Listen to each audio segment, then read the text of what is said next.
Good morning everyone, respected headmaster, teachers, parents and all my dear friends. My name is Musabha. I wish you all a very happy Independence Day.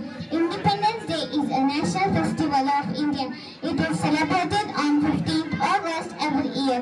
This year we are celebrating 78th Independence Day. It is very important for all citizens of India. We got independence from British rule. It is the greatest festival of democracy.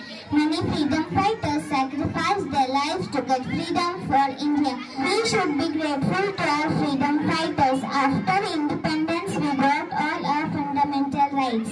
We are lucky that our forefathers have given us a land of peace. Freedom in our mind, faith in our words, pride in our heart, memories in our soul. We should salute the nation